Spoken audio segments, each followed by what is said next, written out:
Breaking news చూస్తున్నాం. ఇవాళ IDFC first bank షేర్లు కుప్పకూలాయి. ఇంట్రాడేలో షేర్ విలువ 20% పతనమైంది.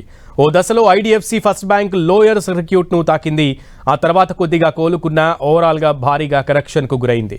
తమ బ్యాంక్ చండీగఢ్ బ్రాంచీలో 590 కోట్ల రూపాయల కుంభకోణం జరిగినట్లు అనుమానిస్తున్నామని ఐడిఎఫ్సి ఫస్ట్ బ్యాంక్ ప్రకటించింది.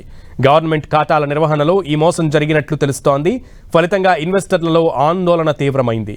దీంతో ట్రేడింగ్ మొదలైన వెంటనే ఇన్వెస్టర్లు అమ్మకాలకు దిగడంతో ఈ షేర్లు లోయర్ సర్క్యూట్ ను తాకాయి.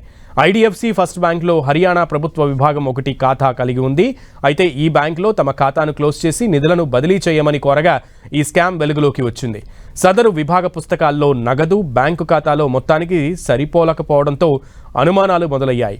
దీంతో హర్యానా ప్రభుత్వంలోని పలు శాఖలు తమ ఖాతాలను సరిచూసుకోవడం మొదలుపెట్టాయి.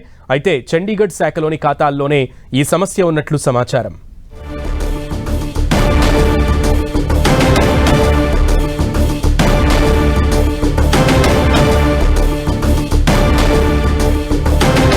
Big breaking news. ఈరోజు ఐడిఎఫ్సి ఫస్ట్ బ్యాంక్ తాలూకా షేర్లు క్రాస్ అయ్యాయి. ముఖ్యంగా ఇంట్రాడేలో షేర్ విలువ 20% పైగా పతనమైంది. ఓ దశలో IDFC first bank lower circuit ను తాకింది.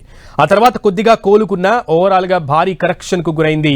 తమ బ్యాంకు చండీగఢ్ బ్రాంచీలో 590 కోట్ల రూపాయల కుంభకోణం జరిగినట్లు అనుమానిస్తున్నామని ఐడిఎఫ్సి ఫస్ట్ బ్యాంక్ ప్రకటించింది. గవర్నమెంట్ ఖాతాల నిర్వహణలో ఈ మోసం జరిగినట్లు తెలుస్తోంది. ఫలితంగా ఇన్వెస్టర్లలో ఆందోళన తీవ్రమైంది. దీంతో ట్రేడింగ్ మొదలైన వెంటనే ఇన్వెస్టర్లు అమ్మకాలకు దిగడంతో ఈ షేర్లు లోయర్ సర్క్యూట్ ను తాకాయి. ఐడిఎఫ్సి ఫస్ట్ బ్యాంక్లో హర్యానా ప్రభుత్వ విభాగం ఒకటి ఖాతా ఉంది.